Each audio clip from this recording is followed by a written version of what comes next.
সবাইকে সান্ধ্যকালীন শুভেচ্ছা। আমি ডক্টর নিরুপম মণ্ডল, ইউরোলজিস্ট ও অ্যান্ড্রোলজিস্ট।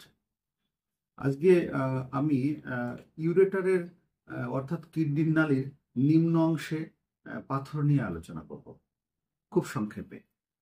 সেটা কিডনির নালীর নিচের অংশে পাথর হলে মানুষ কিভাবে বুঝতে পায়। কিডনি নালীর নিচের অংশে পাথর হলে সাধারণত সেই পাশে তল পেটের দিকে ব্যথা করে এবং ব্যথাটা ওখানে সাধারণত স্থির থাকে না। ওখান থেকে ব্যথা উঠে সাধারণত ওই ওই পাশেরই আরো নিচের দিকে নেমে আসে। পুরুষ মানুষ হলে তার পেনিসের গোড়া ইভেন অন্ডকোষ পর্যন্ত, ওই পাশের অন্ডকোষ পর্যন্ত চলে যায়। সেই সাথে আর মহিলা মানুষ হলে ওই সেম পাশেই পুডেন্ডাম বা পুডেন্ডাম পর্যন্ত, মানুষের ভালভা পর্যন্ত চলে যায়। সাথে পেশেন্টের বমি ভাব থাকে, অনেক সময় বমি করে, প্রস্রাব ঘন ঘন হয়, প্রস্রাবে অনেক সময় আটকা আটকা অনুভব করে, প্রস্রাবের সাথে রক্তও যেতে পারে, প্রস্রাবে জ্বালা পড়ে থাকতে পারে। এরকম অবস্থা আমরা আলোচনা করছি, যেটা যে প্রস্রাবের নালীতে নিম্নদেশে পাথর। তো এরকম অবস্থা থাকলে আমরা সঙ্গে সঙ্গে চিকিৎসকের শরণাপন্ন হব, আমরা ইউরোলজিস্টের শরণাপন্ন হব নিকটস্থ। তো আমরা শুরুতে একটু দেখবো যে আসলে এই ব্যথাটা কিভাবে আমাদের রিপিটেড প্যাটার্নে হচ্ছে কিনা, বারবার হচ্ছে কিনা, বা কয়দিন ধরে ব্যথা, এরকম ব্যথার ইতিহাস আমার আগে কোনোদিন ছিল কিনা। তো এরকম থাকলে আমরা চিকিৎসক হয়ে, আমরা ইউরোলজিস্ট হয়ে আমরা দেখবো যে আসলে এই রুগীটার আমরা তলপেটটা আমরা পরীক্ষা করে দেখব, হাত দিয়ে এক্সামিন করে দেখব তার ওখানে কোনো ব্যথা অর্থাৎ টেন্ডারনেস আছে কিনা। আবার তার ইউরিনারি সিস্টেমটা ফিজিক্যালি যতটুকু এক্সামিন করা যায় আমরা করে দেখব। টেস্টিস সহ যে অংশে রেফার হচ্ছে সেই অংশটুকু ব্যথা, এগুলো আমরা এক্সামিনেশন করে দেখব। দেখার পরে তারপর আমরা একটু রিলিভেন্ট ইনভেস্টিগেশন দিই রোগীকে। তার মধ্যে একটা প্রস্রাবের একটা রুটিন পরীক্ষা দিই আমরা, রুটিন এবং ইভেন লাগলে কালচার পরীক্ষা করতে দিই। তো সেখানে আমরা দেখি যে আসলে প্রস্রাবে ইনফেকশনটাকে রুল আউট করি। তারপর আমরা একটা চিপ এবং ইজিলি অ্যাভেলেবেল একটা আলট্রাসোনোগ্রাম করতে দিই। আলট্রাসোনোগ্রাম করে আমরা দেখি যে আসলে পাথরটা অনেক সময় দেখা যায়।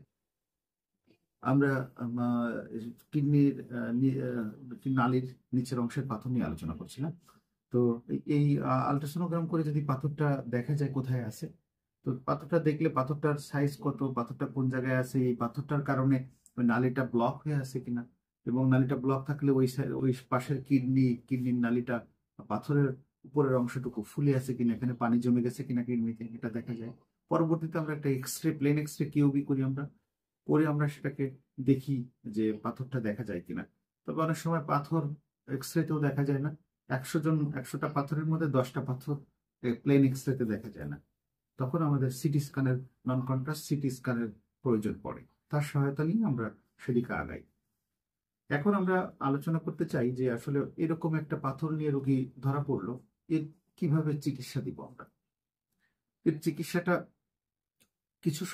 প্রথমে আমরা কনজারভেটিভ ওয়েতে চিন্তা করি, অর্থাৎ অপারেশন না করে রোগীকে আমরা ওষুধ দিয়ে কিছু ম্যানোভার করে, লাইফস্টাইল পরিবর্তন করে আমরা ঠিক করতে পারি কিনা।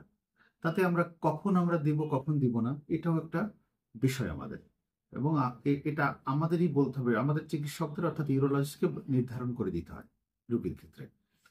তো আমরা যদি দেখি যে এই পাথরটা একটা সিঙ্গেল পাথর, অর্থাৎ একটা মাত্র পাথর কিডনির নালীতে নিচের পার্টে, লোয়ার ইউরেটারে আছে, সেটা যদি 0.5 সেন্টিমিটার অর্থাৎ 5 মিলিমিটারের মতো হয়, সেক্ষেত্রে আমরা তাকে বলি যে আপনি বেশি বেশি পানি খাবেন। আমরা কিডনি নালীর নিচের অংশের পাথরের চিকিৎসা নিয়ে আলোচনা করছি। যদি এটা সাইজ 0.5 সেন্টিমিটার অর্থাৎ আধা সেন্টিমিটারের সমান পাথর অথবা তার চেয়ে ছোট হয়, তাহলে সেই পাথরকে আমরা রোগীকে বলবো যে বেশি বেশি পানি খাবেন, আপনি একটু দৌড় লাফঝাপ করবেন, আপনি চা কফি খাবেন এবং বেশি বেশি পানি খাবেন, যেমন করে যেন দৈনিক 4 লিটার অথবা তার চেয়ে বেশি প্রস্রাব তৈরি হয়। আর আপনি ছোটবেলার মতো দৌড় লাফঝাপ করবেন। তারপর একটা চায়ের ছাঁকনি বানিয়ে নেবেন, এই ছাঁকনির মধ্যে আপনি প্রস্রাব করবেন, যাতে পাথর পড়ে গেলে আলামত হিসেবে সংগ্রহ করবেন।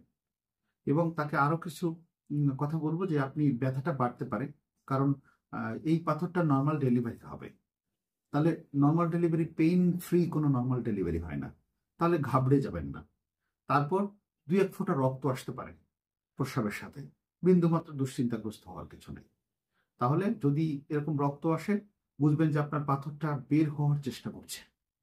তো এরপরও যদি দেখি যে এই মেনোভারে সে ভালো হচ্ছে না, আমরা এই চিকিৎসা বেশি দিন আমরা দিতে পারবো না। এর সাথে আরো আমাদের চিকিৎসা বিজ্ঞানের ভাষায় কিছু আলফা ব্লকার ড্রাগ দিই আমরা, হয় ট্যামসুলোসিন না হয় সিলোডোসিন, এই টাইপের আমরা ওষুধ দিই, যাতে করে ওই প্রস্রাবের নালী আর থলি যে জাংশনে মিশেছে ওই জায়গাটা একটু ল্যাক্স হয়, মাসেলটা সহজে পাথরটা বেরিয়ে যেতে পারে। তো এটা আমরা সাধারণত 7 থেকে 10 দিন আমরা ট্রাই করি, এর বেশি ট্রাই করি না। বেশি দিন ট্রাই করলে আবার কিডনিটা ফুলে যায় বেশি, কিডনি ড্যামেজ হওয়া শুরু করে। তো এদের মধ্যে যদি নাকি পাথরটা না বেরিয়ে যায়, রোগীর সিমটম না কমে, তাহলে আমরা ইমিডিয়েটলি রোগীকে তখন আমরা অপারেশনের কথা বলি। আর যদি দেখি যে রোগী, শুরুতেই দেখলাম যে পাথরের মরফোলজিটা, পাথরটা বড়, মোর দ্যান 1 সেন্টিমিটার বা 1 সেন্টিমিটার ওর অ্যাবাভ পাথর সাইজ, অথবা পাথরটা মাল্টিপল পাথর, অনেকগুলো পাথর, আমরা কিডনির পাথরের চিকিৎসা আলোচনা করছি, আমরা এখন সার্জিক্যাল অ্যাপ্রোচের মধ্যে আছি। তো কিডনির পাথর যদি নাকি 0.5 সেন্টিমিটার অর্থাৎ আধা সেন্টিমিটারের চেয়ে বেশি বড়, ইভেন 1 সেন্টিমিটার বা তার চেয়েও বেশি বড়, অথবা একাধিক পাথর, অথবা ওই একটাই পাথর কিন্তু পাথরটা খুব আনইভেন, অর্থাৎ এবড়ো থেবড়ো পাথর, পাথরের একটা মসৃণ নয়, সেক্ষেত্রে, এবং কনজারভেটিভ ফেল করেছে, মানে আগে যে চিকিৎসার কথা বললাম পূর্ববর্তী, সেই চিকিৎসা গুলো ফেল করেছে, তখন আমরা সার্জারি অ্যাপ্রোচে চলে যাই। এখন অত্যন্ত আধুনিক যন্ত্রপাতির সাহায্যে আমরা সার্জারি করি, আধুনিক টেকনোলজি। সেক্ষেত্রে শরীরের মধ্যে কোনো কাটাকাটি করি না, একটা ছিদ্রও করি না।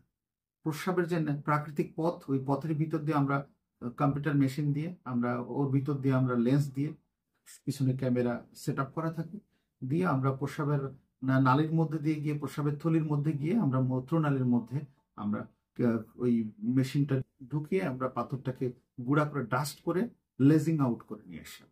এবং খুবই ভালো, আজকে রাত্রে অপারেশন হলে কাল সকালে রোগী হাসতে হাসতে বাড়ি চলে যাবে, রোগী সুন্দর করে সুস্থ হয়ে যাবে। তো এই চিকিৎসা এখন আমাদের ইউরোলজিস্টের কাছে খুবই খুবই সহজে এবং ইজিলি অ্যাভেলেবল হচ্ছে। লোকজনও এই সুন্দর চিকিৎসা পাচ্ছে, কোনো কাটাছেঁড়া বিহীন, ছিদ্রবিহীন, এরকম অত্যাধুনিক চিকিৎসা এখন আমরা ইউরোলজিস্টরা সেবা দিয়ে যাচ্ছি। তো আপনাদের কারো এরকম সমস্যা সম্মুখীন হলে, এরকম সিমটম প্রকাশ পেলে, অথবা কোনো জায়গায় কোনো রোগ দেখাতে গিয়ে অন্য কোনো ইউরোলজিস্ট ছাড়া অন্য কোনো ডক্টরের কাছে গেলে যদি নাকি আপনার এরকম পাথর ধরা পড়ে কিডনির নালীতে, সঙ্গে সঙ্গে আপনার ইউরোলজিস্টের, নিকটস্থ ইউরোলজিস্টের শরণাপন্ন হবেন। আমার কাছাকাছি থাকলে আমার কাছে শরণাপন্ন হতে পারেন। এবং আপনারা আমার জন্য দোয়া করবেন। আর আমার এই আলোচনা আপনাদের বিন্দুমাত্র উপকার আসলে নিজেকে কৃতার্থ মনে করব, এবং আমার পেজটা আপনারা লাইক এবং শেয়ার দিয়ে আমার সঙ্গে থাকবেন, এবং আমার পেজটার উত্তর কল্যাণ কামনা করবেন। আপনাদের জন্য আমার শুভকামনা রইল, আমার জন্য দোয়া করবেন।